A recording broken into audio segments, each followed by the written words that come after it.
서울금융혁신토론회의 좌장을 맡은 국민대학교 석좌교수 최수현입니다. 오늘 토론회는 서울특별시가 직접 운영하는 서울국제금융오피스가 주최하여 진행이 됩니다. 그럼 간략히 오늘의 토론 주제에 대해서 설명을 드리도록 하겠습니다. 2008년 10월에 글로벌 금융위기가 한참 진행될 적에 온라인상에서 새로운 상품 하나가 소개되었습니다. 지금으로부터 16년 전이죠. 그런데 오늘날 세상에 이런 자본, 금융시장과 실물 경제까지도 엄청난 파괴를 가지고 영향을 미치고 있습니다. 흔히 우리가 이걸 가상자산이라고 버추얼 에셋이라는 용어를 가지고 불리고 있는데, 여기에 대해서 서로 국제적인 경쟁력을 확보하기 위해서 국가적인 차원에서 노력을 기울이고 있는 시점에서 오늘 이 토론을 통해서 바람직한 방향이 설정된다는 측면에서 상당히 의미 있는 토론회가 되리라 생각을 합니다. 그럼 오늘 토론의 발제와 토론을 담당하신 분들을 소개해 드리겠습니다. 오늘 토론회의 중요성을 감안해서 학계와 업계에서 매우 중요한 역할을 하신 분들을 특별히 모셨습니다. 자, 우리 박사님을 소개합니다. 안녕하십니까, 이정두입니다. 다음에는 오늘 토론위원은 세 분의 전문가를 모셨습니다. 안녕하십니까, 이해붕입니다.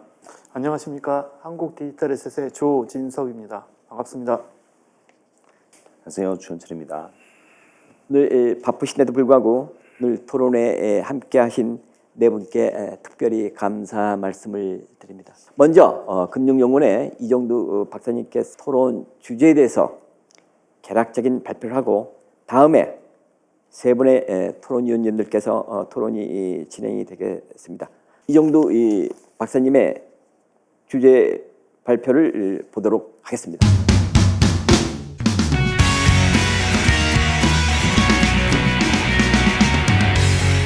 안녕하십니까, 한국금융연구원 디지털금융연구실의 이정두 선임연구위원입니다. 저는 금융연구원에서 전자금융거래, 가상자산, 그리고 자금세탁 방지제도에 대해서 연구를 하고 있습니다. 오늘은 한국 가상자산 산업의 현황 및 미래 발전 방향에 대해서 말씀드리도록 하겠습니다. 먼저 국내외 가상자산 산업 현황에 대해서 간단히 말씀을 드리고, 가상자산 규제 동향, 그리고 산업의 발전 방향, 시사점 및 향후 과제 순서로 말씀드리도록 하겠습니다. 2022년 이후에 계속된 크립토 윈터가 금년 1월 미국의 비트코인 현물 ETF 상장 허용을 계기로 반등세로 전환을 했지만 이후 조정기를 거치고 있습니다. 24년 2분기 글로벌 시가총액이 2.3조 달러로 전분기 대비 12.5% 감소했고, 2분기 중에 일평균 거래량은 794억 달러로 전분기 대비 9.8% 감소했습니다. 그리고 24년 상반기 중에 글로벌 가상자산 시장에서 비트코인 점유율이 53%를 차지하고 있는 가운데, 최근에는 통화를 준거자산으로 하고 있는 스테이블 코인 거래가 급증을 하고 있습니다. 스테이블 코인의 어떤 시장 규모는 24년 1월 달에 1280억 달러에서 24년 6월 1600억 달러로 24.3% 성장을 했습니다.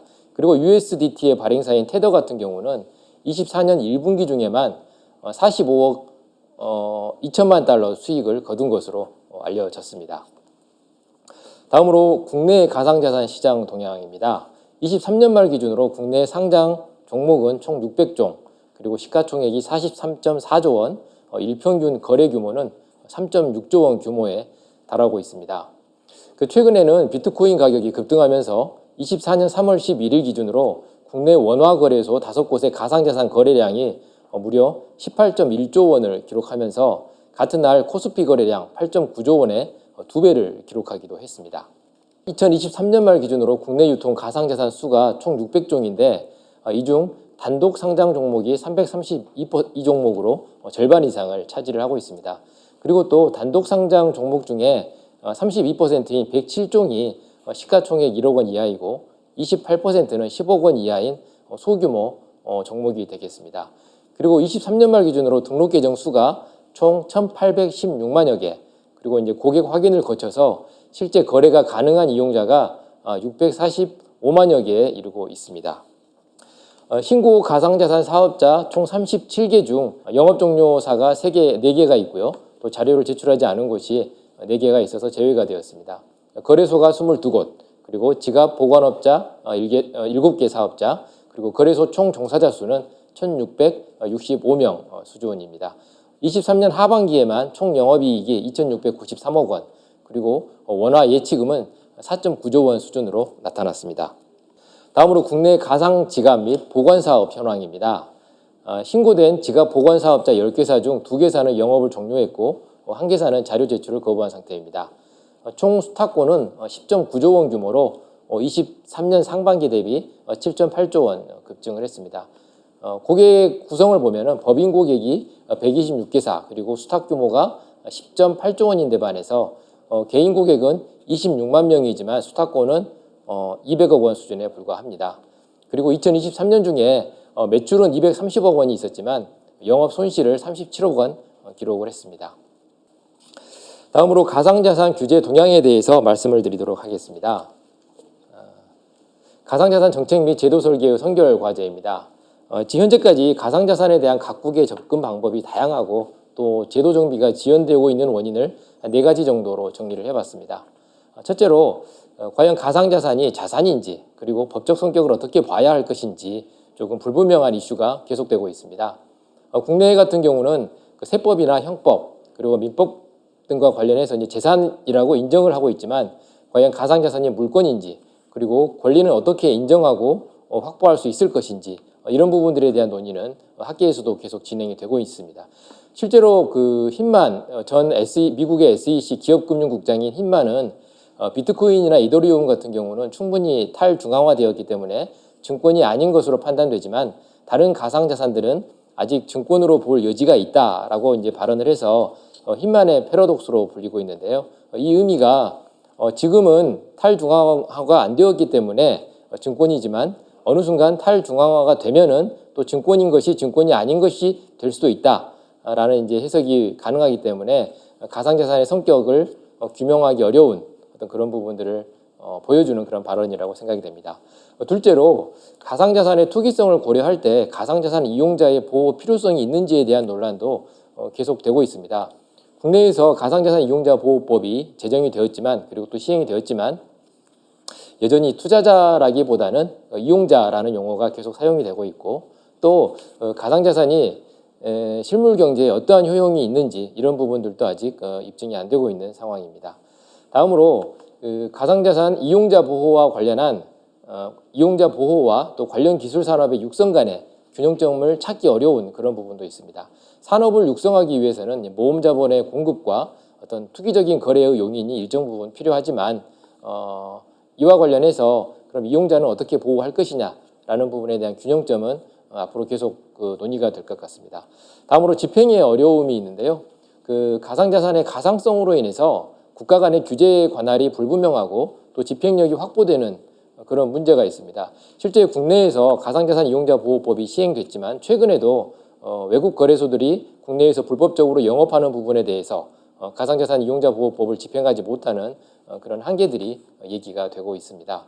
하지만 이미 가상자산 시장은 방안의 코끼리처럼 커져 있는 상황입니다. 시가총액이 43조 원을 넘고 등록 계정이 1,800만 개, 그리고 일평균 거래 규모가 3.6조 원에 달하기 때문에 국내에서도 좀 적극적인 그런 조치가 필요하다고 생각을 합니다.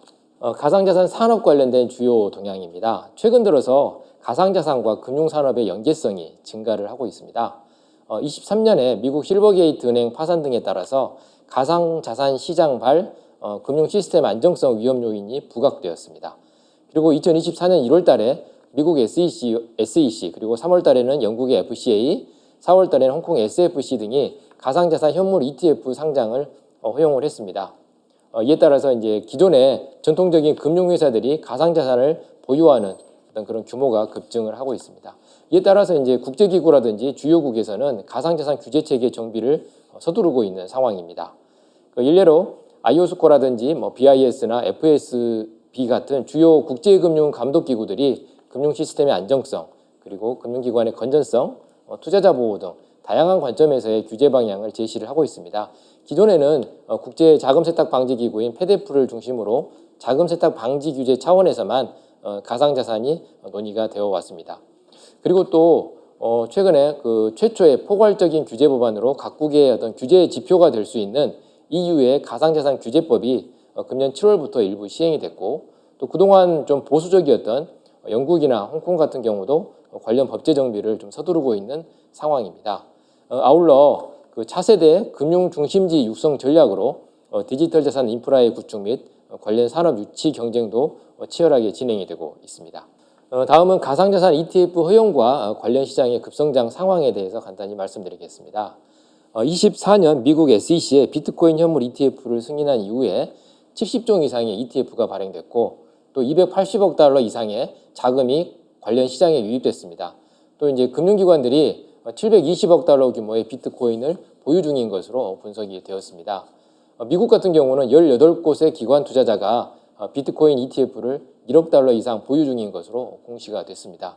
하지만 국내에서는 이제 비트코인이나 이더리움 같은 가상자산 관련 ETF의 발행뿐만 아니라 미국 같은 그런 주요국의 증권시장에 상장돼서 거래되고 있는 ETF의 중개거래도 금지하고 있는 상황입니다. 국내 디지털 자산 규제에 관련된 경과입니다. 우리나라 같은 경우는 2017년 12월 달에 범정부 가상자산 TF에서 국내 ICO 및 금융회사의 가상자산 관련 투자, 거래 등의 전면금지 방침을 발표를 했습니다. 그리고 20년 3월 달에 특정금융정보법을 개정해서 자금 세탁 방지 규제 목적으로 좀 제한적인 범위에서 가상자산 및 가상자산 사업자에 대한 정의와 신고 의무 등을 도입을 했습니다. 그리고 작년 7월 가상자산 이용자 보호법을 제정했고 금년 7월 19일부터 시행이 됐습니다. 한편 2020년 도입된 특정금융정보법에 따라서 신고를 진행한 가상자산 사업자들에 대한 신고 갱신 기간이 금년 하반기부터 도입이 되기 때문에 새로운 또 가상자산 사업자에 대한 진입 규제가 시행이 되고 있는 상황입니다. 가상자산 이용자 보호법의 주요 내용을 살펴보면 2번 이용자 자산의 보호, 3번 불공정 거래의 규제가 이제 대부분을 차지하고 있는데, 구체적인 내용에 있어서는 가상자산 사업자들에 대한 영업행위 규제도 일정 부분 포함을 하고 있습니다. 그리고 4번에 감독 및 처분 등과 관련해서는 명확한 정부의 감독 근거를 마련을 하고 있습니다. 가상자산 산업의 발전 방향에 대해서 말씀드리겠습니다. 먼저 해외 주요국의 가상자산 산업 정책에 대해서 간단히 설명을 드리고, 국내 가상자산 이용자 보호법의 시행 및 향후 과제에 대해서 말씀을 드리도록 하겠습니다. 유럽의 대표적인 친크립토 국가인 스위스 같은 경우는 제도권 은행의 가상자산 거래를 최초로 승인을 했습니다. 중부에 있는 소도시인 주크에 가상자산 산업특구인 크립토밸리를 조성해서 다양한 스타트업을 육성을 하고 있고, 23년 말 기준으로 1250여 개 이상의 관련 기업을 유치를 한 바 있습니다. 이더리움이나 솔라나, 카르다노, 글래스노드, 바이낸스 같은 유명한 회사들의 본사가 스위스에 소재를 하고 있습니다. 스위스 같은 경우는 가상자산을 별도로 다루는 법률은 없지만 가상자산의 구조나 성격, 그리고 기능에 따라서 자금세탁 방지법, 은행법, 증권거래법, 집합투자법 등을 적용을 하고 있습니다. 그리고 또 2020년 3월 스위스의 시그넘 은행은 은행이 발행한 최초의 스테이블 코인으로서 스위스 프랑과 1대1로 연동된 DCHF를 발행하기도 했습니다. 다음으로 영국인데요. 영국 같은 경우는 암호자산의 잠재력을 통해서 글로벌 핀테크 중심지의 지위를 강화하고 또 금융혁신을 지속하겠다는 방침입니다. 특히 영국 같은 경우는 혁신에 있어서 위험 부담이 불가피함에 따라서 위험 요인을 적절히 관리하면서 혁신을 저해하지 않도록 유도를 하겠다는 계획입니다. 그 의미는 시장 참가자들이 관련 리스크를 인식을 하고 있고, 또 관련 거래가 금융 안정성 등에 중대한 영향을 미치지 않는 경우에는 규제 부담을 고려해서 신중한 규제 설계를 진행을 하겠다는 그런 의미입니다. 재무성 같은 경우는 가상자산 규제 관련해서 3가지 핵심 규제 원칙을 제시를 했습니다. 먼저 동일 리스크 동일 규제 원칙, 그리고 과도한 규제 부담의 지양 및 규제 필요 분야의 집중, 다음으로 시장과 기술 발전에 대응한 유연한 규제 운영입니다. 영국은 이제 금융감독 기본법인 금융서비스 및 시장에 관한 법률을 통해서 암호자산 규제 체계를 도입을 했습니다. 영국도 처음에 유럽과 같이 신규 입법을 통한 규제 방안을 고려를 했습니다. 하지만 전통적인 금융산업과 유사한 그런 가상자산 서비스에 대해서 동일기능, 동일규제 원칙에 따른 접근이 필요하다고 판단을 했고, 또 별도의 규제 체계가 중복규제, 또는 이제 시장 참가자들의 혼란을 야기할 수 있고 이미 신뢰성과 공공성이 확보한 기존의 감독 체계를 활용할 필요가 있다고 판단을 했습니다. 싱가포르 같은 경우는 혁신적이고 책임성 있는 디지털 자산 생태계 구축을 위해서 혁신을 장려하면서도 위험을 엄격히 통제하는 체계를 구축을 하고 있습니다. 2022년 금융서비스 시장법 개정으로 가상자산 규율 체계를 정비를 했습니다. 기존에 싱가포르에 설립된 기업이 싱가포르 내국인을 대상으로 가상자산을 판매하지 않을 경우에는 신고 규제를 적용하지 않았습니다. 하지만 2022년 5월 이후에 내국인을 대상으로 하는 경우와 동일한 규제를 적용을 하고 있습니다. 그리고 싱가포르는 좀 특징적인 부분이 있는데 디지털 토큰의 발행, 중개 또는 그 거래소를 운영하는 사업자는 그 마스의 싱가포르의 금융감독 당국인 마스의 허가가 필요합니다. 하지만 사업 규모에 따라서 자본금, 영업행위 규제 등 규제 수준을 차등화하고 또 중소형사들의 용이한 그런 진입을 지원을 하고 있습니다. 다음으로 일본인데요. 일본 같은 경우는 2014년에 가상자산 거래소 마운트곡스 해킹 사건 그리고 2018년 코인체크 해킹 사건 등을 계기로 비교적 조기에 규제 체계를 정비를 했습니다. 2023년 4월에는 가상자산 규제 백서를 발간해서 웹 3.0 분야에서 선도적인 위치를 명확히 하겠다는 정책을 발표했고 세제 지원 같은 가상자산 시장 활성화 방침을 제시를 하고 있습니다. 다음으로 아랍에미레이트인데요. 그 오른쪽 위에 배너를 보시면 아랍에미레이트 같은 경우는 그 라마단 기부금도 크립토 에셋으로 받고 있습니다. 그 연방제 국가인 아랍에미레이트 같은 경우는 헌법에 특구를 설립할 수 있는 근거를 두고 있고 연방금융법은 두바이와 아부다비 두 곳에 금융 특구를 허용을 하고 있습니다.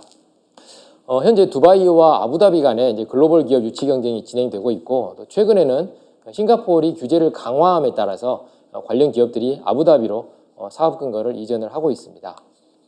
두바이 같은 경우는 스위스 주쿠시와 협력을 통해서 스위스의 크립토 밸리를 모델로 크립토 오아시스 에코시스템 구축을 추진을 하고 있습니다. 특징적으로 신규 가상자산 발행은 허용하지 않고 발행된 가상자산 관련 서비스에 집중을 하고 있습니다. 가상자산의 보유 및 거래와 관련된 면세 제도가 해외 대규모 자본 거래를 유치하는 그런 유인이 되고 있습니다. 아부다비 같은 경우에는 23년 20억 달러 규모로 허브 71 플러스 디지털 에셋 프로그램과 또 DLT 파운데이션 레짐을 통해서 웹 3.0 블록체인 가상자산 사업 유치를 추진을 하고 있습니다. DLT 파운데이션 레짐 같은 경우는 가상자산 발행재단의 용이한 설립을 지원하고 또 역외 소송으로부터 역내 기업을 보호하고 또 실지 사무소 운영을 요구하지 않고 있으며 다오 시스템의 영업 활동도 같이 지원을 하고 있습니다. 주요국의 가상자산 시장 동향 및 전망입니다. 보시면은 대부분 비슷한 유형의 그래프를 보이고 있지만 오른쪽 하단에 한국만 굉장히 좀 특이한 형태의 그래프를 보이고 있습니다. 2021년도에 대부분 나라의 가상자산 시장 규모가 최고점을 찍었고 그 이후에 2022년에 급속히 위축됐습니다. 그 다음에 2023년에는 대부분의 나라들이 2021년 수준을 회복을 했지만 한국은 여전히 회복을 하지 못하고 있는 상황입니다. 그 주요한 원인은 국내의 어떤 그런 가상자산 관련된 규제의 불확실성이 크게 작용을 하고 있다고 생각이 됩니다. 다음으로 가상자산 이용자 보호법의 시행 및 향후 과제에 대해서 말씀드리도록 하겠습니다. 가상자산 이용자 보호법의 시행 준비를 보시면 가상자산 범죄 합동수사단의 구성, 그리고 가상자산 감독국 및 조사국의 신설, 금융위 가상자산과 신설 등 주로 규제 일변도의 내용들이 계속되고 있습니다. 하지만 다행히 가상자산 이용자 보호법 부대 의견을 통해서 국회에서는 금융위원회에 여러 가지 중요한 쟁점 사항들에 대한 검토를 요구를 했습니다. 이에 따라서 밑에 보시면 스테이블 코인이나 가상자산 평가업, 자문업, 공시업 등에 대한 규율 체계 마련, 그리고 자율규제 협의기구 등을 통한 가상자산 규제체계 보완, 가상자산 사업자에 대한 투명한 공시 및 내부 통제 의무 부과 방안처럼 향후 고려가 필요한 그 다양한 이슈들에 대해서 그 연구 영역과 국회 보고가 마무리가 된 상황입니다. 다음으로 주요 논의 과제에 대해서 말씀드리도록 하겠습니다. 첫 번째는 가상자산 관련된 ETF의 허용 여부입니다. 24년 1월 달에 비트코인 현물 ETF의 발행 및 해외 비트코인 현물 ETF를 중개하는 것은 자본시장법에 위반될 소지가 있다고 발표를 했습니다. 이에 따라서 금융시장의 안정성이라든지 금융회사의 건전성 그리고 투자자 보호와 관련된 문제점들에 대한 검토가 계속되고 있습니다. 두 번째로는 법인의 가상자산 거래 목적 은행 계좌의 허용 여부입니다. 우리나라는 17년 12월 달에 가상자산 거래소에 대한 은행의 자금 세탁 방지 의무를 강화했습니다.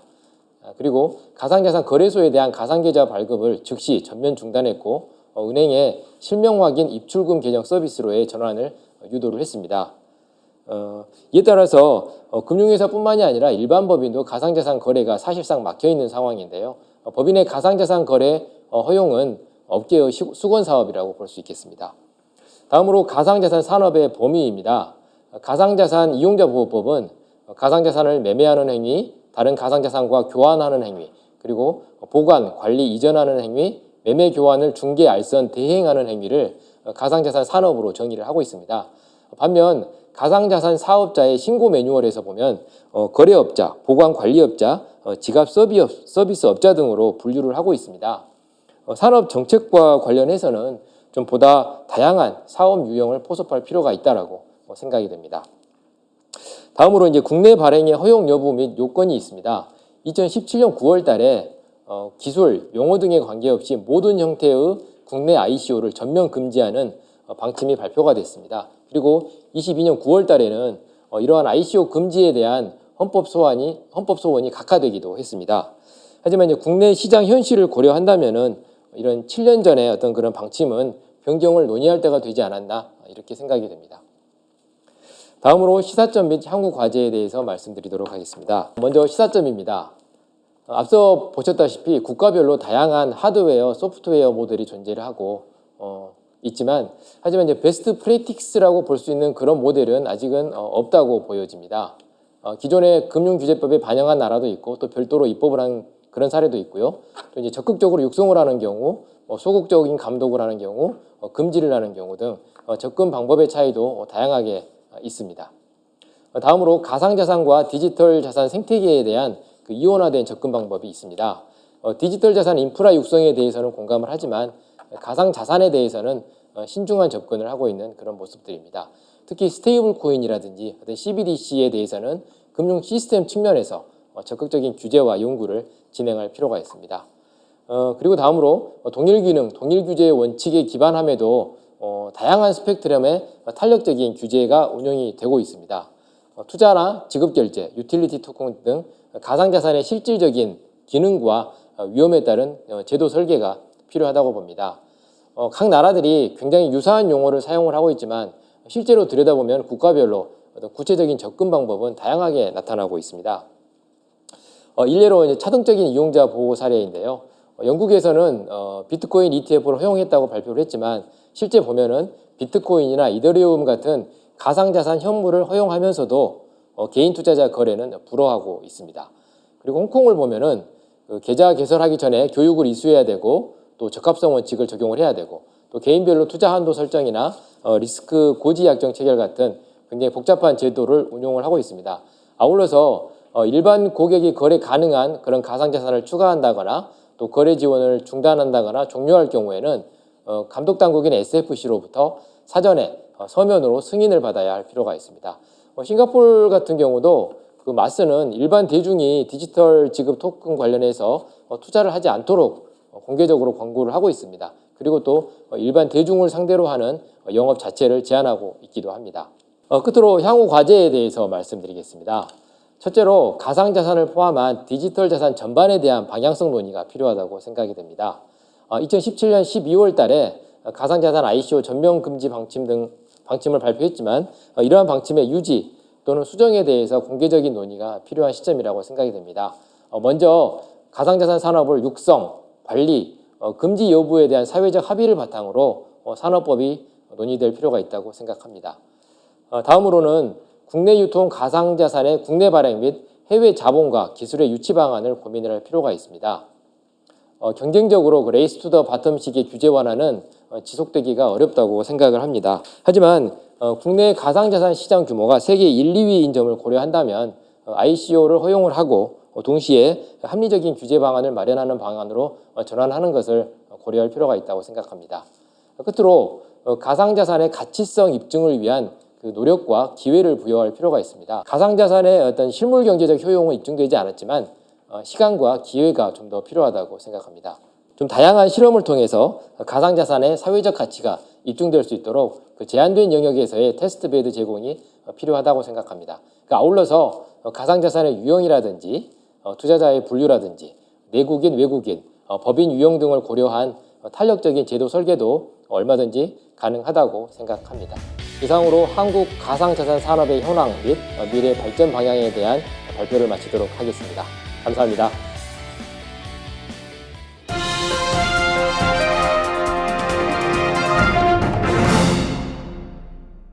네, 이정돈 박사님 수고하셨습니다. 가상자산 산업의 현황, 시장의 동향 및 이 법적인 과제들, 그다음에 주요 이슈들에 대해서 설명을 잘 해주셨습니다. 이제 토론을 진행을 하도록 하겠습니다. 토론은 크게 이제 두 가지로 나누어서 가상자산 산업의 현황 및 발전 방향에 대해서 한 분야로 하고, 또 다른 주요 과제인 가상자산 이용자 보호에 대해서 토론을 진행하도록 하겠습니다. 먼저 우리 이 가상자산 우선 산업 측면에서 말씀을 진행을 하겠습니다. 토론 먼저 진행해 주시죠. 이 가상자산 산업이라고 할 때 그 범위를 어떻게 특정할 것인가가 큰 문제일 텐데요. 이 가상자산 관련 서비스 제공자로 보는 것이 현재 우리 이용자보호법이라든지 특정금융정보법의 접근 방법이라고 생각합니다. 그러나 좀 더 범위를 넓힌다고 하면 비트코인 백서에서 출발했듯이 암호화기라든지 블록체인 기술, 분산원장 기술, 이러한 기술들을 가지고 그 인류의 진보, 기술적인 특성을 인류의 진보, 프라이버시 보호 이런 데까지 적용하려고 하는 다양한 시도까지 포함한다고 하면 이러한 그 산업을 전부 아우를 수 있는 기본적인 법 체계라든지 규율 체계, 이걸 이제 프레임워크라고 하면 이런 것들이 바람직한 방향으로 어떻게 어떤 특정 부분을 놓치지 않으면서 다 포섭해 갈 것인가 하는 논의를 국제적으로 표준 제정 기구들이 해왔고, 또 주요국들이 또 앞다퉈 글로벌 허브가 되려고 하는 나라들은 이거를 제도화하고 있다, 이런 말씀을 먼저 드리고 싶습니다. 네, 이어서 제가 좀 설명드리면요.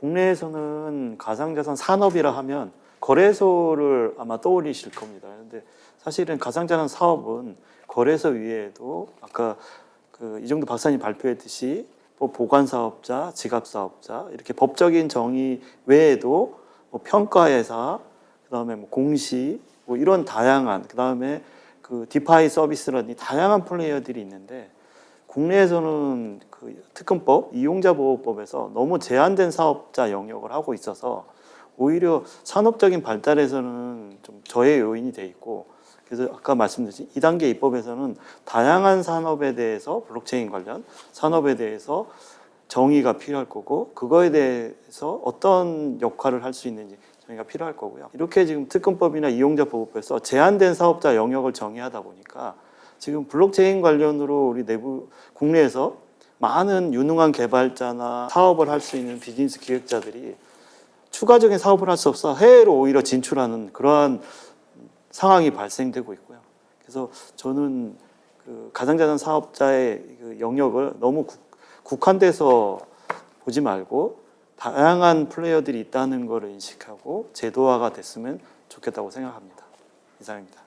제가 이제 인수위에서 가상자산 정책을 프레임워크를 짰고요. 한국은행과 금융위, 금감원에 자문을 하고 있는데, 산업적인 측면은 국가 거시경제적인 측면을 보지 않고서 이야기할 수 없습니다.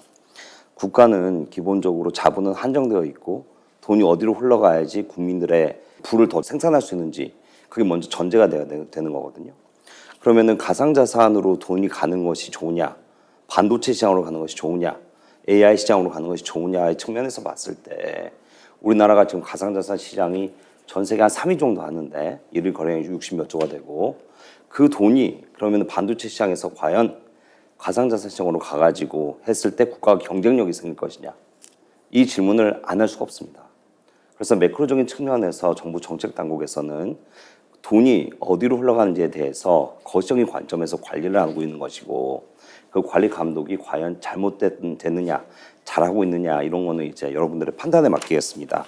네, 요즘 세 분께서 일종의 기조 발언을 해주시는데 여기 대해서 우리 이 발자분께서도 한번 한 말씀 해주시죠.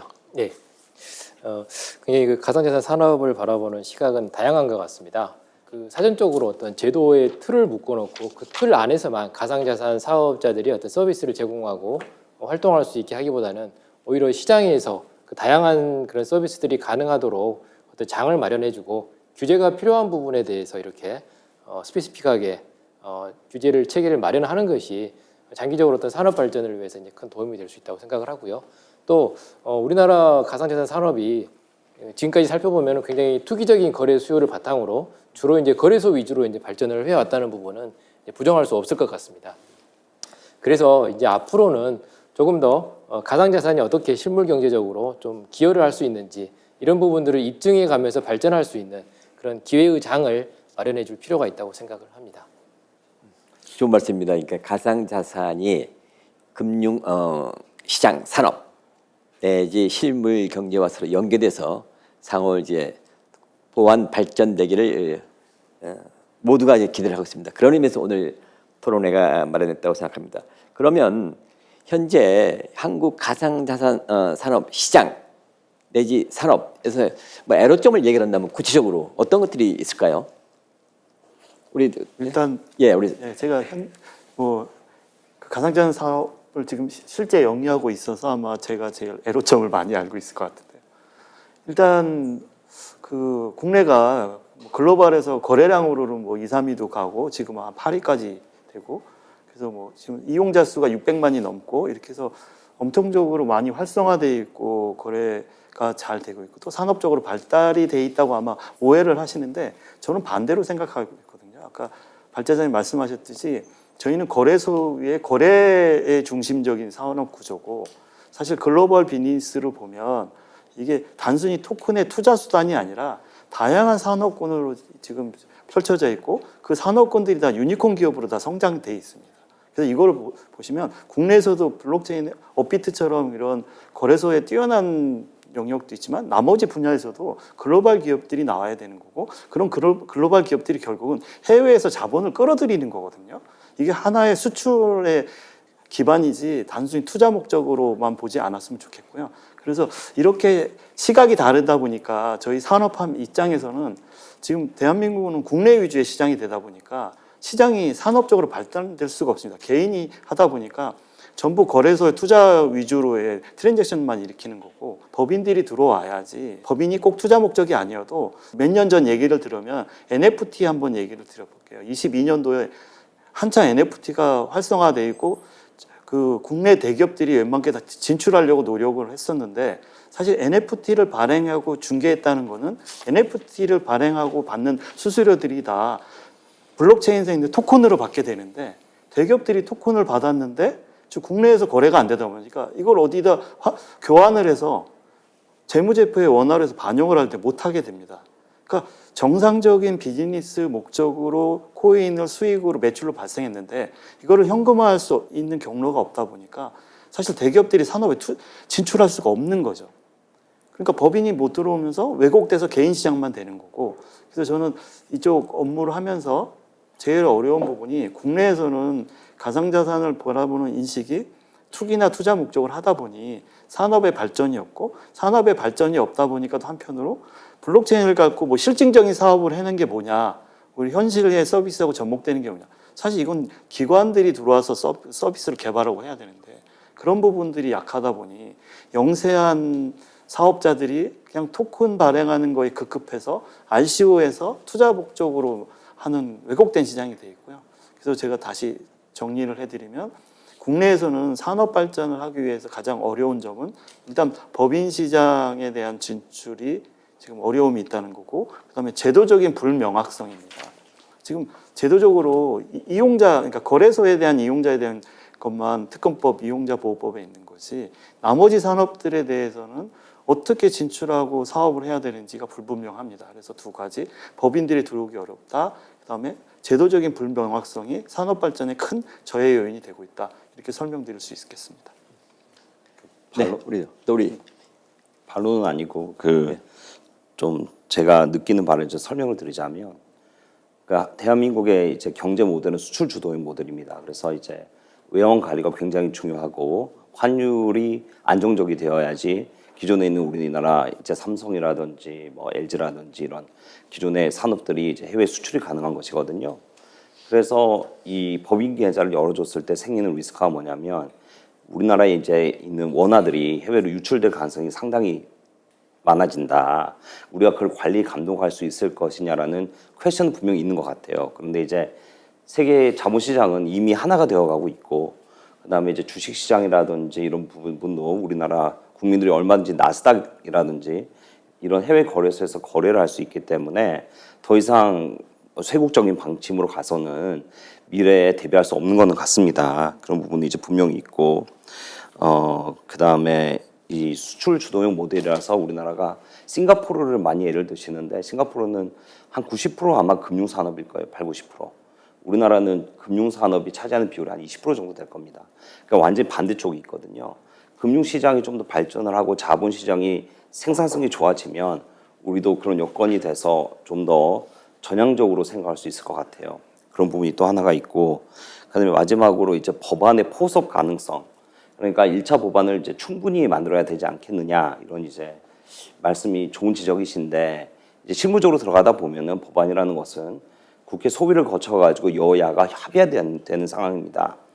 뭐 정부가 이제 뭐 법을 만든다고 국회에서 통과가 되지 않으면 무의미하기 때문에 포섭을 많이 하면 할수록 논의를 해야 되는 안건이 많아지고, 안건이 많아지면은 그때 우리가 이제 심각하게 이용자 보호를 해야 된다는 측면, 그리고 시간의 신속성이 필요했기 때문에 빨리 이용자 보호를 먼저 하고 나머지를 처리하자, 이런 관점에서 그렇게 되었다는 점 참고해 주시면 고맙겠습니다. 네, 우리 이해봉 센터장님.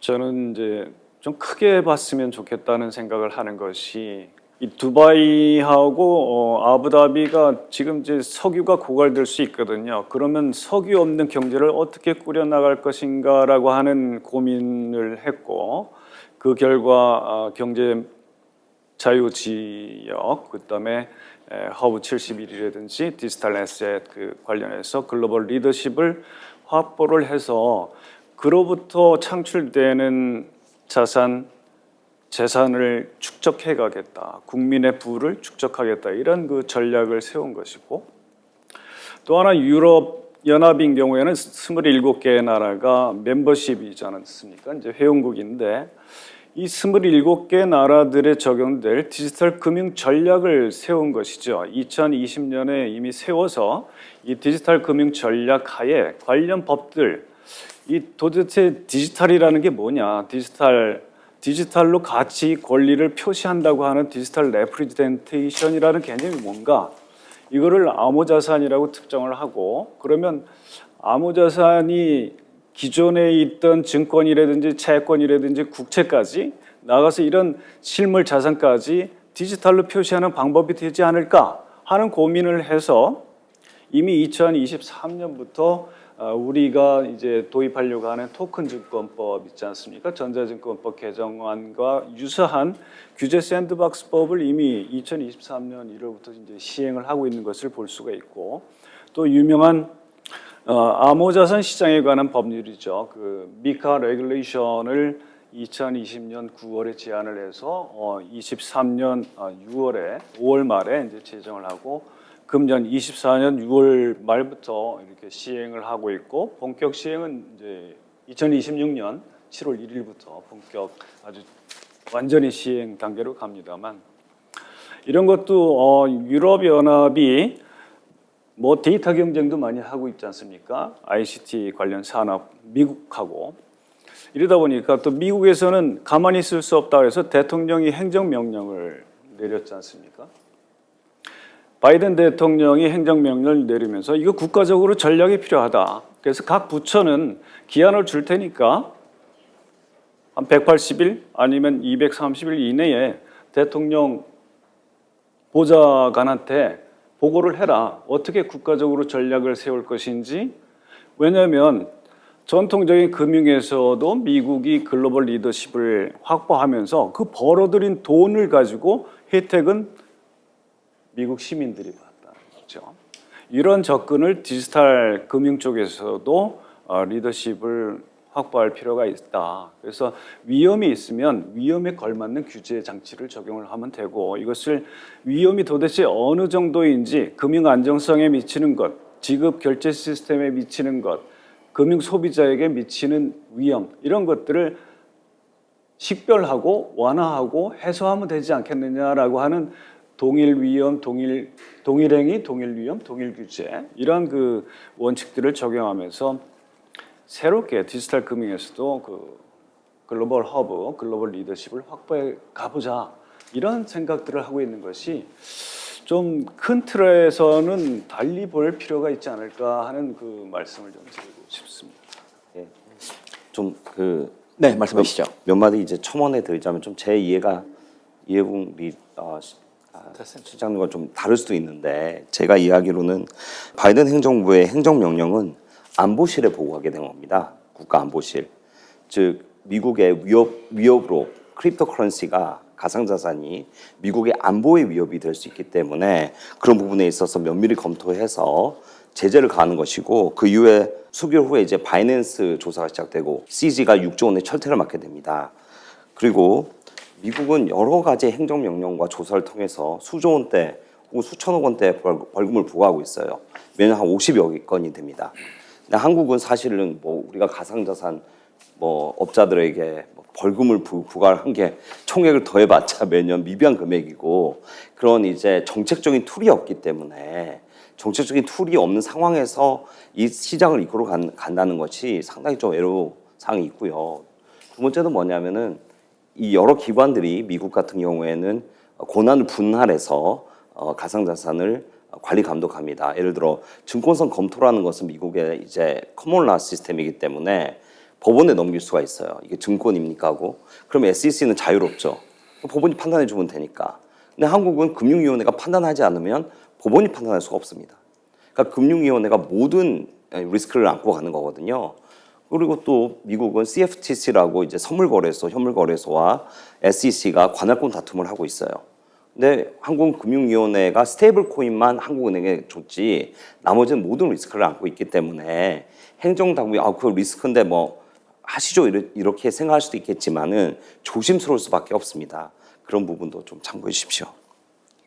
네, 여러 가지 이 가상자산 그 업계 현황에 대해서 좋은 말씀을 해 주셨습니다. 그걸 잠깐 정리를 해보면, 이 가상자산 이슈가 국제적으로 논의되면서 정식으로 채택된 게 그 FATF 국제 자금 세탁 방지 기구예요. 그래서 암호화폐, 그 당시에 크립토커런시가 악용될 것을 국제 자금 세탁 방지 기구에서 이걸 이제 버추얼 에셋이라고 한국말로 하면 가상자산이라고 정하면서 오늘날 여기까지 온 거죠. 그러면서 이걸 이제 오늘날 우리 이 가상자산 이용자법에도 이걸 이제 명시하고 있는데, 이게 확대하면 기본적으로 무슨 뜻이냐면은 블록체인 기술하고 암호화 기술을 가지고 거래하는 금융자산, 이렇게 정하면은 굉장히 범위가 법의 개념을 훨씬 더 벗어나서 다양한 범위까지도 응용돼서 오늘날 우리 아까 도 대표님 말씀하신 게 그런 사업이 다양한 사업을 하고, 이런 것들이 우리가 글로벌 금융시장에서 허브가 될 수 있는 하나의 좋은 계기가 될 수 있습니다. 왜냐하면 한국이 ICT 기술이 뛰어나기 때문에 한국의 우선 인력하고 매치가 되면은 세계 금융시장에서 금융산업은 좀 경쟁력이 떨어지지만 가상자산 허브가 될 수 있는 기회가 되지 않았나, 이런 생각들을 많이 하면서 얘기를 하고 있습니다. 그리고 또 하나 지금 법적인 측면이 나오는데, 흔하게 논의되는 법적인 측면 두 가지 이슈가 있습니다. 하나는 이 가상자산 이용자법을 요거를 그 산업적인 측면에서 2단계 법을 추진하는 측면이 하나가 있고, 또 하나가 토큰 증권을 법제화하기 위한 소위 말해서 자본시장법하고 전자증권법을 법제화하는 작업이 현재 두 가지 과제가 남아 있습니다. 이런 것들이 법제화되고 그러면 시행이 되면은 한국 가상자산 산업에 크게 기여하리라고 생각하며 현재 활발한 논의가 전개되는 거 보고 우리가 희망을 가지고 있습니다. 자, 가상자산 산업이 글로벌 시장에서 보다 경쟁력을 가지고 글로벌 가상자산 허브가 되기 위해서는 꼭 해야 된다면 어떤 것들이 있을지 한 말씀 해주시기 부탁드립니다. 예, 우리 발제원님께서. 예. 예.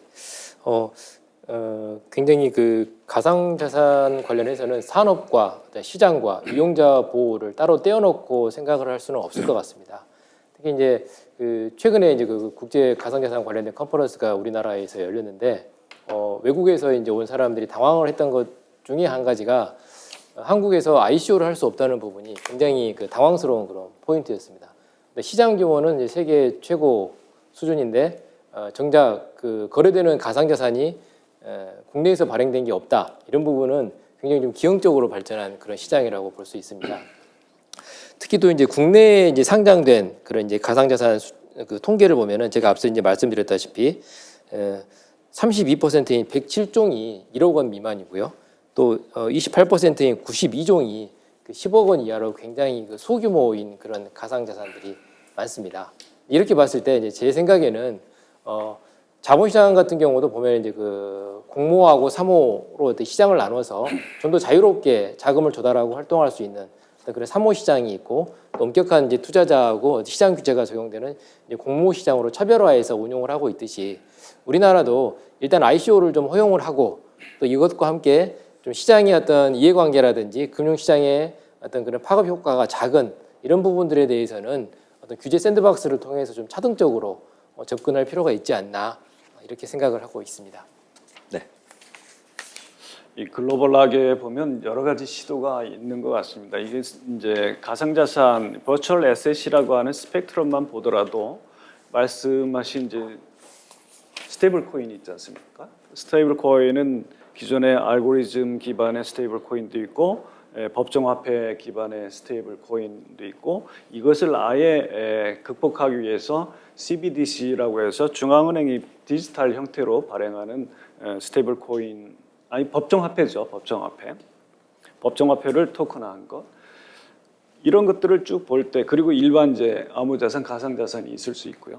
공통적인 것이라고 하면 어떤 가치와 권리 관계를 디지털로 표시하는 것인데 그 디지털로 표시한다고 하는 것이 결국은 분산오장 기술, 블록체인 네트워크 기반으로 이렇게 발행되는 형태를 얘기합니다. 그러면 전통적인 증권이라든지 뭐 주식이나 채권 아니면 어떤 소유관계 아니면 실물 자산에 대한 소유권 이런 거를 디지털 형태로 토큰화해서 발행하는 것이 소위 디지타이제이션, 디지털로 변환하는 것 또는 토큰화이제이션일 텐데요. 그런 것이 있을 수 있고 그냥 블록체인 생태계에서 네이티브 토큰으로 발행되는 코인이나 토큰들이 있을 수 있고 이런 것들을 쫙 구분을 이제 스펙트럼을 명확하게 법적 개념으로 좀 집어넣을 필요가 반영할 필요가 있는 것이고요. 그 다음으로는 이러한 그 가상자산을 매개로 하는 관련 서비스를 제공하는 사업자들 유형이 몇 가지가 될 것이냐. 지금 특근법에 따르면 한 5가지 이렇게 되어 있습니다만 사실 법정화폐와 교환한다고 하는 1호 같은 경우는 소위 증권업에 보면 딜러거든요. 딜링, 자기 계산으로 교환해 주는 거. 그리고 중개해 주는 거, 브로커리지. 또 자문해 주고 펀드를 운영을 해주고 일임해서 맡아주고 주문을 또 보내주고 이러한 유형들을 이미 프랑스는 2019년에 한 10가지 정도로 구분을 했더라고요. 이것이 이제 미카 레귤레이션에도 이제 반영되고 있는데 우리 이용자 보호법에서도 이제 앞으로 좀 될 것이 뭐냐면 근데 커스터디다. 그럼 커스터디의 개념이 너무 부족한 거예요. 그리고 이 커스터디 업자가 그 위탁하는 고객들에 대해서 어떤 보호 장치를 제공하기 위해서 행위를 해야 된다고 하는 요구되는 행위 규칙이 없는 거죠.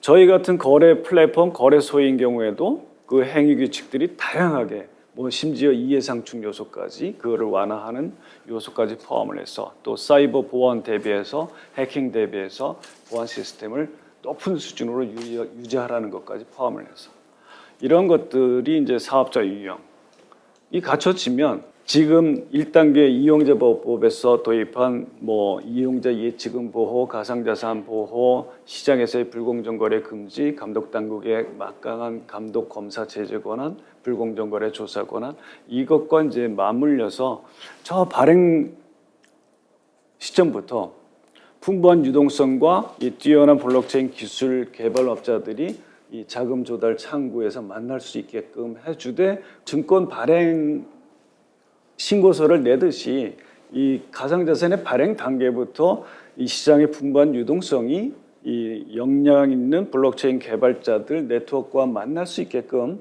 이렇게 허용을 하되, 강력한 투자자 보호 장치를 여기서부터 적용시키는 거죠. 증권 신고서를 내듯이 이런 정보 제공 문서를 제공하도록 해야 그런 정보를 제공하지 않은 자에 대해서 책임을 물을 수가 있거든요.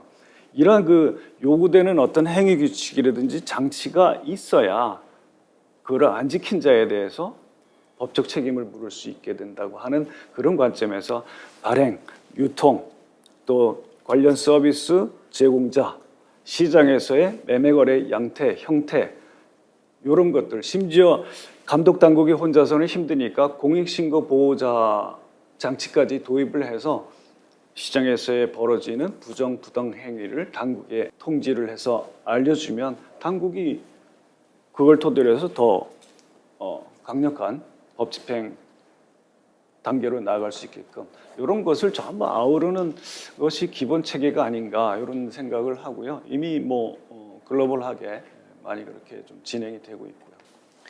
네, 제가 생각하는 미래 발전 방향은 결론적으로 말씀드리면 대한민국 인프라는 진짜 풍부하고 능력이 있다고 봅니다.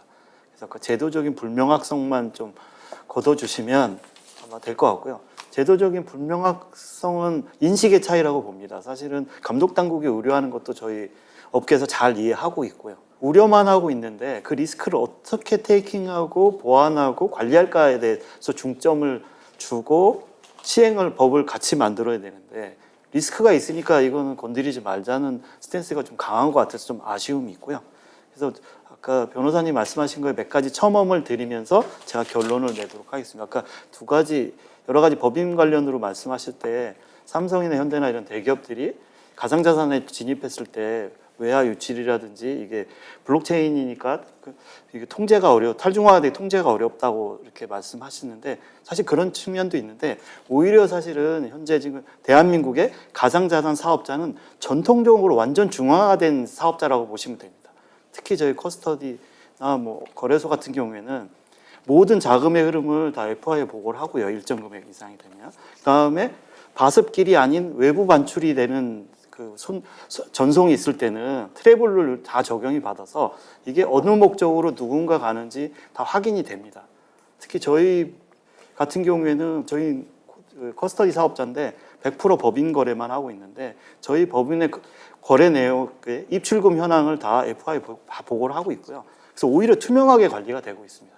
여기에 만약에 이제 감독 당국에서 외화라든지 이런 부분, 외화 반출이라든지 뭐 불법적인 유입에 대해서 가이드라인만 주면 저희가 거기에 대해서 통제도 할 수 있고 얼마든지 보고나 신고할 수 있는 체계가 다 돼 있고요.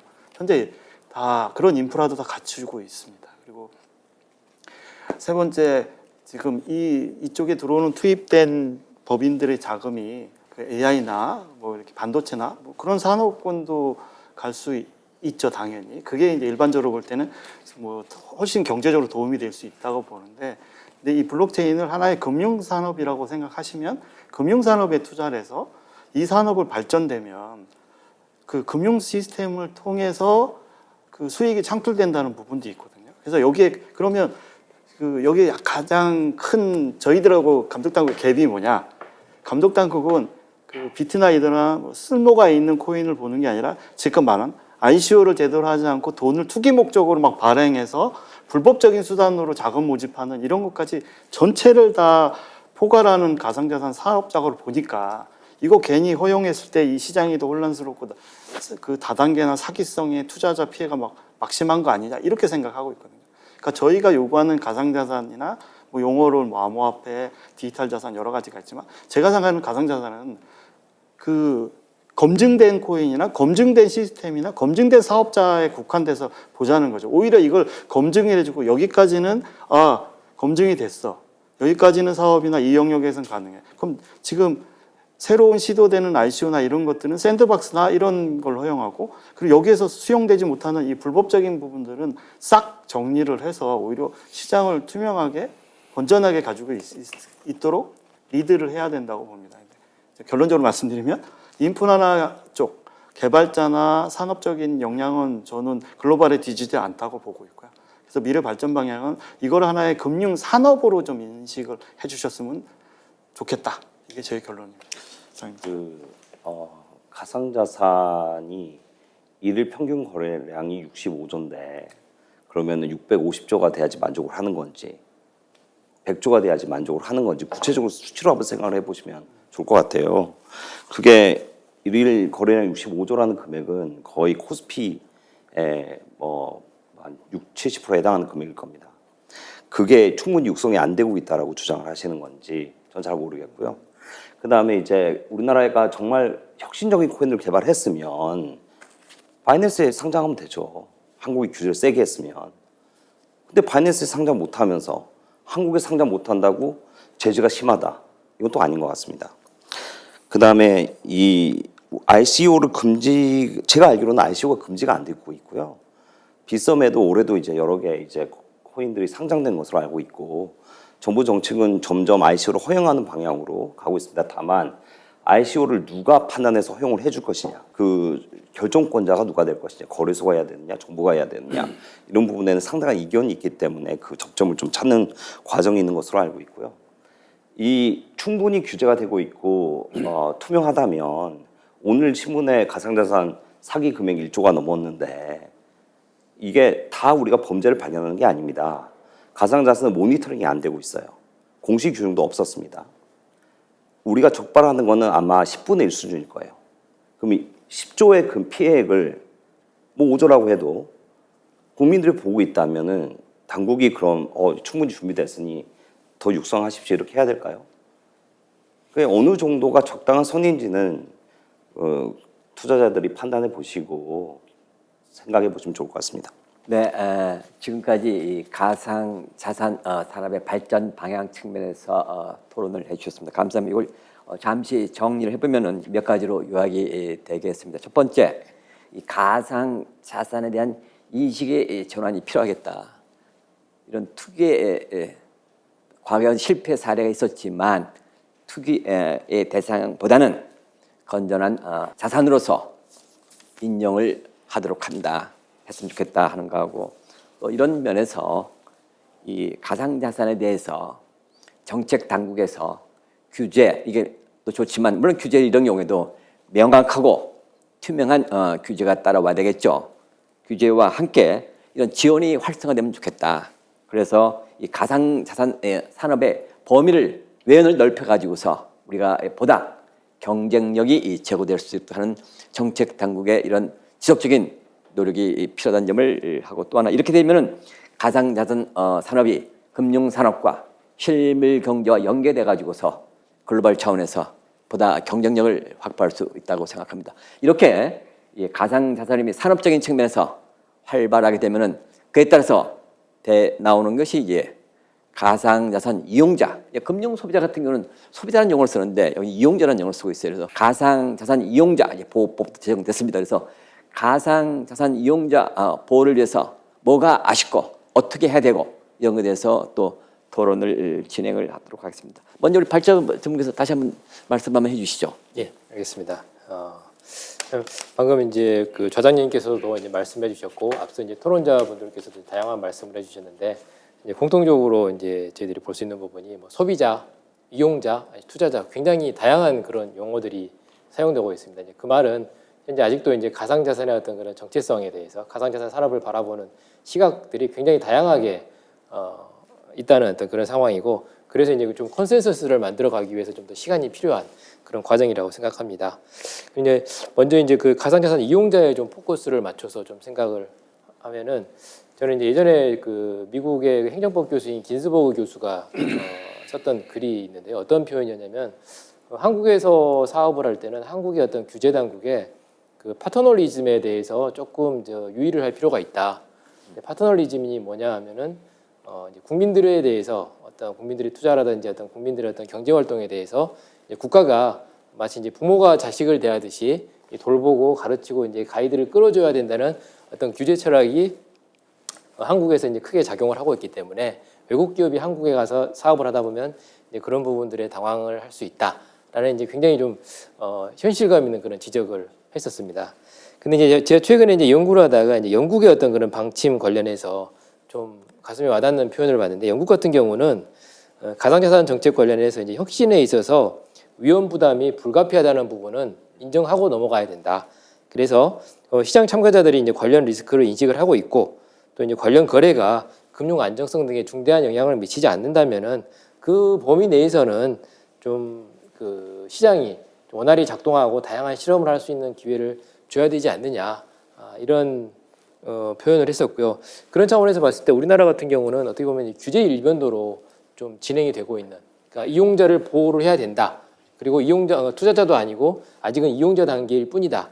굉장히 좀 엄격한 그런 시각으로 이제 접근을 하고 있는데 조금 더 이용자 스스로 좀 리스크 테이킹을 하면서 좀 다양한 어떤 그런 활동, 가상자산 관련된 활동을 할 수 있도록 여지를 줄 필요가 있다라고 생각이 듭니다. 그리고 이제 앞서 그 주현철 변호사님께서는 이제 그 정책적인 측면에서 다양한 그 우려 사항들에 대해서 말씀을 해주셨거든요. 근데 저희들이 이제 뭐 그 조진석 대표님께서 이제 법인 계좌 관련해서 이제 말씀을 해주셨고, 근데 이 이용자의 폭이 굉장히 다양하거든요. 개인들도 있지만 금융회사도 있고 이제 법인도 있고 그리고 또 해외 투자자도 있습니다. 그래서 특히 이제 정책 당국에서 고민을 하고 있는 거는 이 부분을 양성화시켰을 때 최근에 이제 뭐 국내 시장이 국내 주식 시장이 굉장히 좀 가라앉고 해외 시장이 오히려 활성화되는 것처럼 가상자산에 있어서도 어떤 해외로 그 자본 유출 현상이 발생해 버릴 거 아니냐 이런 우려도 있고, 또 이제 법인 투자자들 같은 경우는 뭐 상장 회사라든지 일반 회사들이 무리하게 가상자산에 투자를 해가지고 손해를 보면은 이 부분은 어떻게 할 것이냐,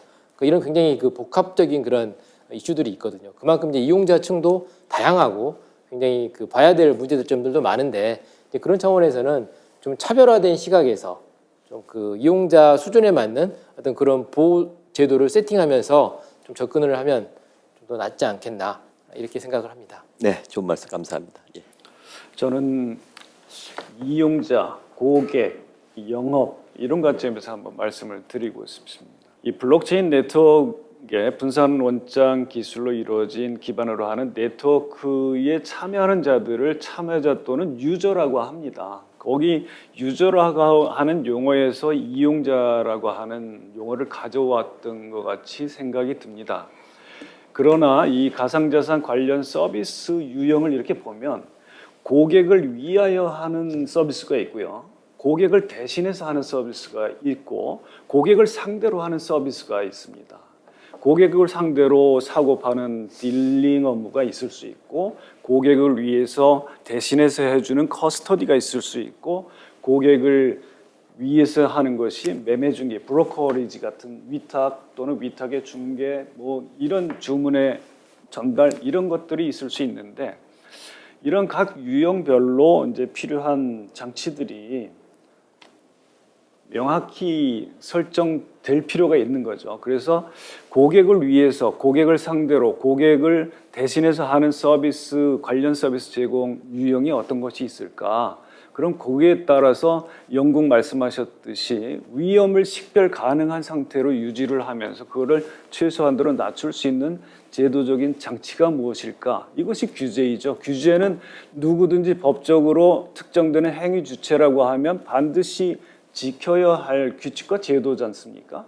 그렇지 않게 되면 법 집행이 들어가는 것이고 그에 따라 발생한 손해에 대해서는 손해배상 법적 책임을 질 수밖에 없는 것이고 이런 장치들을 좀 정치하게 법적 명확성 확보 차원에서 할 필요가 있지 않을까? 이건 제 뭐 결론 늘 말씀드리는 포인트고요. 그런 말씀을 좀 드리고 싶습니다. 네, 소비자 보호 측면에서 말씀인데 아까 변호사님이 또 말씀하신 게 그 어제 아마 기사가 나왔을 거예요. 작년도 가상자산 사업으로 1조가 넘게 사기가 있다는데 사실 그 사기라는 부분이 저희처럼 제도화돼서 있던 사업자가 한 게 아니고 그냥 기존의 다단계 사기꾼들이 과거에 옥장판을 파는 거를 그냥 블록체인에 토큰을 찍는 기술을 위해서 옥장판을 준 게 아니라 그냥 토큰을 준 거라고 보시면 돼요. 이게 그래서 블록체인 산업하고 전혀 다른 결이다 이거죠. 기술을 썼다는 부분인 거지. 근데 그 기술도 제가 생각할 때는 고도의 기술이 아니에요. 지금 유튜브 가셔갖고 여기 계신 분들, 뭐 시청자분들도 유튜브 따라서 하시면 1시간이면 본인 토큰 찍어낼 수 있어요. 그렇기 때문에 그 언론이나 감독 당국이 가상자산의 그 작년에 1조다. 사실은 업비트나 저희 같은 사업자들이 가서 뭐 고객을 해서 사고 났으면 그건 당연히 사업자의 사고죠. 근데 그렇지 않고 기존에 있는 사기꾼들이 그냥 매체를 이용한 걸 블록체인을 이용한 거다라고 좀 인식을 해주시면 좋을 것 같고요. 그리고 ICO 부분도 국내에서 허용이 아니라고 하는데 약간 상장 개념하고 약간 헷갈리신 것 같은데 사실 ICO는 국내에서 불법입니다. 그래서 국내 사업자들이 어떠냐? 해외에 그냥 페이퍼 컴퍼니 만들어서 싱가포르, 일본, 카이만 제도, 조세, 피국 전 세계에 그냥 페이퍼 컴퍼니 만들고 그 법인으로 ICO 한 다음에 국내 와서 상장 노력도 하고 그거 갖고 다단계 사기치고 있는 구조거든요. 그렇기 때문에 오히려 잘하시는 루나테라도 사실 테라 재단이 다 싱가포르에 있어요. 사실은 우리가 이번에 권도영이 한국에 온다 그래도 법인으로 그 친구를 가지고 뭐 할 수 있는 건 없어요. 왜? 법인이 한국 법인이 아니고 사인으로 개인으로서의 뭔가 처벌받을 게 안 되는 거예요. 그래서 저는 ICO를 규제하면서 왜 해외에서 우회해서 상장되는 걸 오히려 규제를 안 하냐. 이게 더 문제가 되는 거죠. 왜?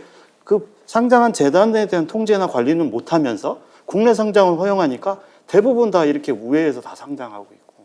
그러니까 실제로 그 토큰의 발행은 해외인데 실질적으로 내수에서 운용되는 건 다 내수 토큰이거든요. 그래서 저희가 아까 계속 거래량이 엄청나고 우리 1거래량의 조단위 3조, 4조 이렇게 돼 있는데 사실은 저는 이게 약간 왜곡된 시장이라고 보고 있고요. 국내에서 일어나는 업비트나 빗썸이나 이런 메이저 거래소에서 일어나는 거래 총량은 엄청나지만 실제로 그 거래 총량을 일으키는 해당의 코인 종목을 한번 살펴볼 필요가 있는데 바이낸스나 코인베이스는 이 거래량의 총량의 60-70% 이상이 비트나 이더나 솔라나나 수이라든지 글로벌 메이저로서 시장에 대한 지배력을 가지고 지금 서비스에 다양한 플랫폼에 사용하고 있는 코인들인 거고 국내에서 업비트, 빗썸에 대한 거래량을 보면 아까 소위 말하는 김치 코인들이 50-60% 차지하고 있어요. 그러면서 아까 다시 들어와서 법인이 안 일어나니까 이 많은 거래량들이 뭐냐? 개인들이 투기 목적으로 단타성으로 계속 일으키니까 총량은 많은 거죠. 거래량은 많은데 실질적으로 이 거래의 양질이냐고 볼 때 질로 판단할 때는 저는 이게 참 건전한 시장은 좀 아니고 완전 투기판적인 시장이 된다고 생각하고 있고요. 그래서 결론적으로 말씀드리면 이 소비자라 이용자가 개념이 이 사업자의 서비스를 가상자산 사업자의 서비스를 이용하는 이용자에 대한 보호는 특검법, 이번에 이용자 보호법에 타이트하게 많이 규율이 돼 있고요. 사실 이거를 지키지 않는 밖에서 이런 무수하게 ICO고 다단계 사기성에 대한 그 이용자에 대한 보호는 지금 전혀 안 되고 있다. 이렇게 보는 거고. 그리고 또 지금 기존에 상장되어 있는 거래소의 그 토큰들도 법인들이 들어오지 않고 개인들이기 때문에 요새 마음 리딩 방통해서 펌핑해서 작전 세력이 가능한 구조죠. 적은 금액으로. 아까 말씀드렸듯이 1억 이하의 토큰들 100몇 개씩 있으면 사실 1억 갖고 시세 조작하기 가능한 거죠. 규모가 작으니까. 그런 게 지금 현재 시장인 거고 그렇다 보니까 아까 이게 만약에 반대로 법인이 열린다면 법인들은 투자 목적으로 만약에 한다면 법인들은 대표이사도 혼자 못해요. 사실은 자기 투자 적격성 검토하고 당연히 시장이나 코인 분석을 하고 들어올 수밖에 없는 거고요. 그거를 분석하지 않고 대표이사가 임의로 집행했다? 나중에 문제 생기면 이 배임에 걸리기 때문에 저는 충분한 법인들은 시장 정보를 취득해서 정당하게 투자할 것 같고 그래서 지금 자본시장의 증시에서도 기관 투자자가 많은 종목들이 우량주가 되고 있지 않습니까? 지금 국내에서는 법인이 시장에 못 들어오기 때문에 업비트에 뭐가 우량주신지 잘 몰라요, 개인들은.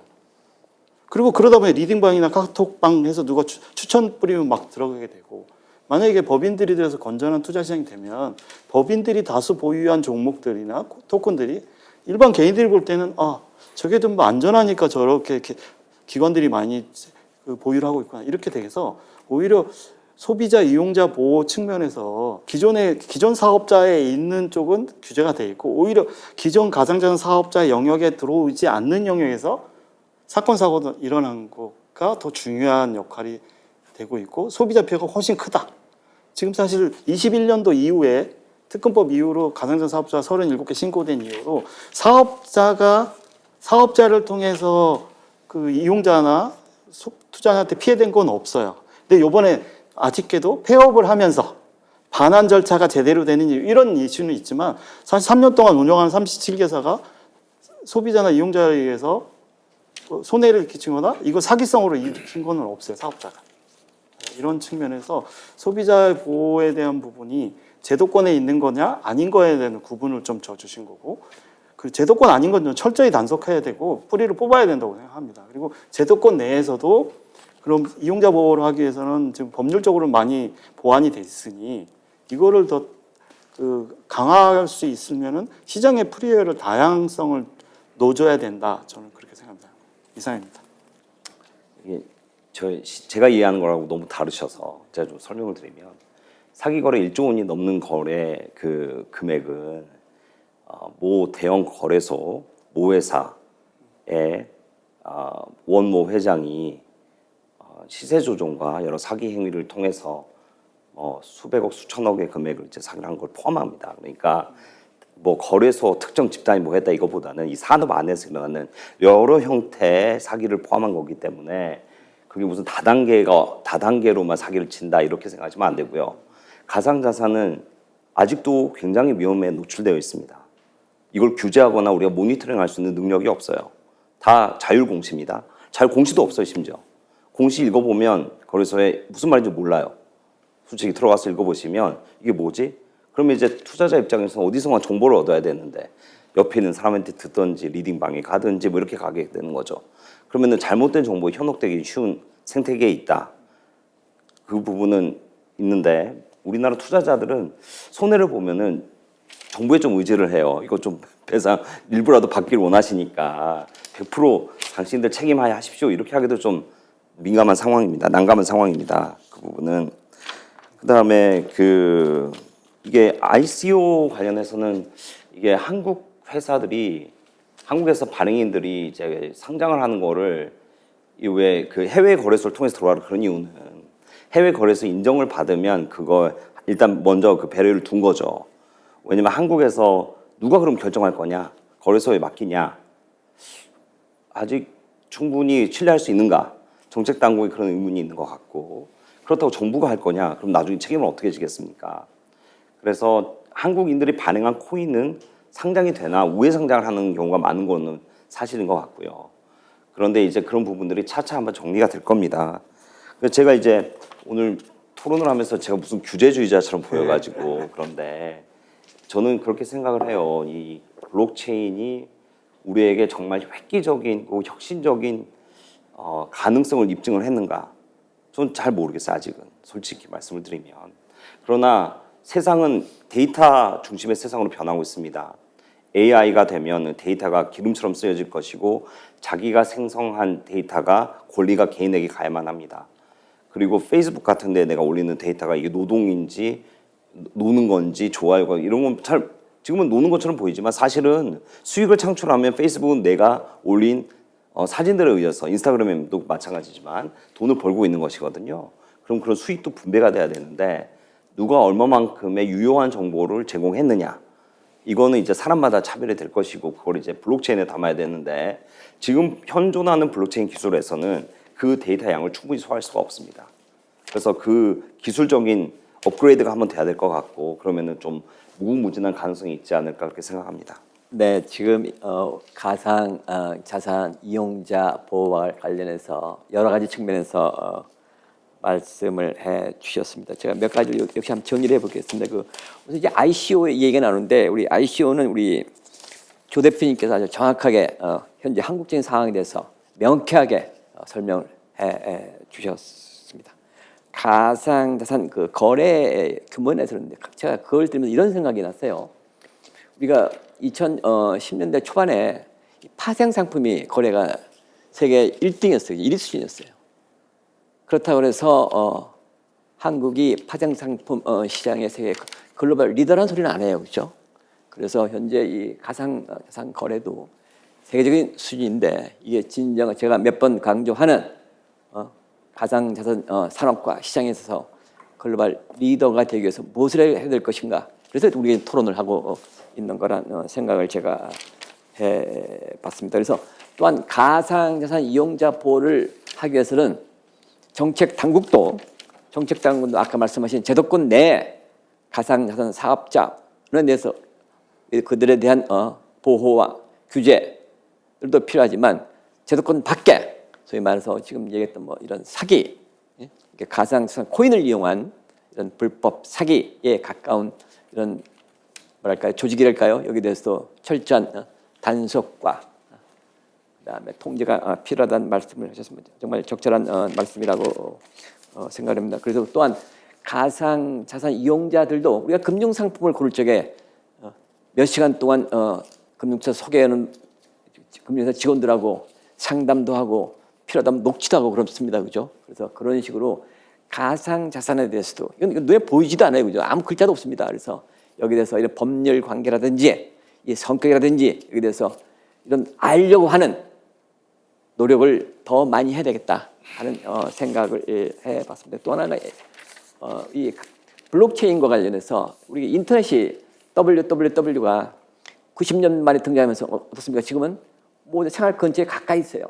모든 데 그냥 www만 누르면 인터넷 접근할 수가 있는데 과연 이 www에 상응하는 블록체인 기술이 www에 상응하는 기술을 보편성을 가질 것인가에 대해서는 이제 논란이 많은 건 사실입니다. 그 앞에서 선두 역할을 하는 것이 바로 이 가상자산 업계예요. 그래서 이 분야에서 잘 하셔가지고서 블록체인 기술이 우리 생활에 가까이 있다, 도움이 된다 하는 거라면 다른 분야로 직원 중에 이 뭐랄까요 구호에 비해서 실적이 구체적인 성과가 미약한 것도 좀 사실이에요, 그죠? 그래서 좀 더 보완해서 발전해서 한국의 새로운 미래 먹거리 산업으로 블록체인 기술, 가상자산 산업이 성장 발전되기를 우리 모두가 바라는 마음입니다. 그래서 자 그러면 우리 토론회를 마무리 측면에서 한 말씀씩 부탁드립니다. 우리 무슨 발전분께서 한 말씀 해주시죠. 네, 먼저 이렇게 굉장히 핫한 주제에 대해서 함께 토론할 수 있는 자리에 불러주셔서 감사드립니다. 그리고 가상자산 이용자 보호법이 이제 금년 7월달에 시행됐지만 이제 첫 삽을 뜬 거라고 생각을 하고요. 보다 좀 건설적인 방향으로 가상자산 산업이 발전하기 위해서는 업계를 비롯해서 이용자 그리고 이제 규제 당국까지 모두의 노력이 절실하게 필요한 시기가 아닌가 그렇게 생각을 합니다. 감사합니다. 저는 이 투자라는 관점에서 보면 투자는 내 돈을 내어주고 어떤 수익에 관한 약속을 사는 행위이거든요. 소비는 내가 그냥 필요한 거 그냥 쓰고 버리면 그만입니다. 그래서 이 투자라는 관점에서 보게 되면 그 ICO도 마찬가지고 IEO도 마찬가지고 그 블록체인 토큰 개발자들이 자금을 조달해 갈 때는 반드시 그의 어떤 약속을 하면서 가져갈 거예요. 내 돈을 집어넣는 저기에 상대방이 누구인지 그 경력은 어떤 것인지 어떤 기술적인 특장점을 갖고 있는지 또 사업을 잘 계속해서 가져갈 수 있을 것인지 이런 것을 잘 판단할 수 있는 장치를 좀 둬야 될 것 같고요. 이거를 만약에 감독 당국에서 심사를 한다 그러면 뭐 증권신고서처럼 이건 이 기재 내용에 대해서 당국이 보증하는 내용이 아니다라는 그 디스클레이머를 맨 앞장에 넣으면 됩니다. 그리고 그 정보를 제공하는 사업자들이 그 기재의 진실성 또 중요한 정보의 누락에 대한 법적 책임 이런 것들을 선언하게끔 요구하면 되거든요. 이런 것들 관점에서 보면 제일 중요한 것은 단어 두 개 하나로 요약한다고 하면 accountability인 것 같습니다. 이 금융 당국에도 굉장히 중요한 덕목이 transparency라고 하는 투명성과 accountability라고 하는 건데 이것은 자기가 맡은 소명을 책무를 다 했다고 떳떳하고 당당하게 누구에게든지 설명할 수 있는 능력을 의미합니다. 그래서 자금을 조달해 간 또 고객을 위해서 고객을 대신해서 고객을 상대로 한 사업자, 시장을 운영하는 사업자들 이런 것들이 요구되는 법적 책무에 대해서 다 했는지를 묻는 이러한 기본적인 핵심 접근 방법을 나타낼 수 있는 것이 accountability다. 이거를 다 해야 법적 책임, liability로 빠지지 않게 되는 그런 중요한 핵심 단어다. 이것도 금융뿐만 아니라 가상자산, 암호자산 부분에 있어서도 매우 중요시되고 있는 핵심 가치다. 이렇게 말씀을 드리고 싶습니다. 네, 저는 서울금융혁신토론회에 참여해서 다양한 분야의 분들하고 얘기를 하면서 저도 많이 배우게 되었고요. 시청자분께서도 저희의 이러한 가상자산 영역이 거래소 외에도 다양한 영역에 있다는 걸 꼭 이해해 주시고, 그리고 또 인식의 변화가 좀 필요한 것 같습니다. 네, 그래서 감독당국에서도 이거를 당연히 리스크를 감안하고 규제나 정책을 하지만 이걸 어떤 스탠스로 접근하느냐에 따라 큰 차이가 있을 것 같거든요. 그렇게 좀 보시고, 시청하시는 분들도 가상자산 하면 저가 많은 강의를 다니면 여러 가지 얘기해도 끝날 때는 그럼 어떤 거 사야 돼? 꼭 이거를 그 코인에 투자하고 연결되는데 이게 그런 목적이 아니라는 걸 좀 인식해 주시고, 그리고 맨 마지막에 아까 발제장에서도 말씀 주시고 그 자장께서도 말씀 주셨는데, 그런 블록체인 쪽에서 너희들이 실증적으로 산업에 뭔가 기여한 게 뭐냐, 그거를 실증이 없냐 막 이렇게 했는데, 그런 논란에서 업계에 있는 저로서 약간 죄송한 마음이 들고, 사실은 실증 사례들이 많이 있습니다. 근데 이게 그 실증 사례들이 이 업계나 블록체인 비즈니스 씬에서만 돌기, 일반에 아직은 나오기 어려운 부분이 좀 있어요. 왜냐하면 아까도 이게 금융하고 결제하고 해서 기존의 전통시장하고 많이 커플도 돼 있습니다. 그래서 진입이 못 되지만 그 나름대로 국가 내나 그거를 인정하는 이유나 이런 국가 간에서는 충분히 그 효용성이나 입증을 되고 있고요. 그리고 국내 비즈니스에서 많이 반영이 되고 있습니다. 그래서 이 부분은 오늘하고 좀 너무 깊게 들어가고, 그래서 생각에 대한 인식의 차이를 조금 더 좀 변화시키는 자리가 되었으면 좋겠다고 생각합니다. 이상입니다. 자, 우리 주 교수님도 마무리 말씀하시죠. 예. 모든 산업에는 효용성은 있습니다. 효용성이 없다는 건 아니고, 가상자산 시장의 리스크와 베네핏을 봐야 되는데, 리스크 대비 이제 베네핏이 어느 정도 되느냐 이런 거를 이제 정책 당국이 고민을 해야 됩니다. 아까 말씀드렸다시피 1조 원 이상의 이제 사기, 그 다음에 그게 이제 우리가 적발하는 양이 10%든 20%든 5조 정도 된다고 생각하면 20%로 봤을 때 상당한 리스크를 지고 있거든요. 그게 일단 한번 저희가 정리를 잘 해보고 좀 더 시장이 안정화되면 좀 더 전향적인 방향으로 갈 수 있을 것 같고요. 그다음에 증권 신고서 관련해서 말씀을 주셨는데, 미국의 법체계와 한국의 법체계는 상당히 다릅니다. 미국은 증권 신고서에 뭘 쓰지 않거나 중요 정보를 적시하지 않거나 적시해도 정확히 적시하지 않은 경우, 그것만 입증을 하면은 그 다음에는 그걸 자기가 충분히 발행인이 충분히 노력을 해서 신고서를 작성을 했고, 그 손해배상 금액이 일단 추정이 되고, 그게 추정이 된 금액에서 그거를 좀 더 적다는 거를 오히려 발행인이 입증을 해야 됩니다. 그래서 미국은 천문학적인 배상금이 나오거든요. 그렇기 때문에 미국의 발행인들은 증권신고서 하나 작성을 할 때 수억 원을 들여서 합니다. 한국의 법원의 스탠스는 그 입증 책임을 투자자에게 전면적으로 부여하고 있기 때문에 투자자들이 손해를 보게 되면 그 발행인이 한 잘못된 부분들을 모두 입증을 하셔야 됩니다. 따라서 그런 법 체계가 다르기 때문에 정부 당국이 좀 더 개입을 하는 측면이 있다는 점 말씀드리고, 간단하게 말씀을 드리려고 그랬는데 좀 더 제가 아는 부분은 말씀을 드려야 돼서 그렇게 마무리하겠습니다. 감사합니다. 네, 오늘 한국 가상 자산 산업의 현황 및 미래의 발전 방향에 대해서 긴 시간 동안 토론에 참여하신 네 분께 감사 말씀을 드립니다. 오늘의 토론이 한국 가상 자산 산업 발전에 기여하기를 기대하면서 오늘 토론회를 마칠까 합니다. 감사합니다.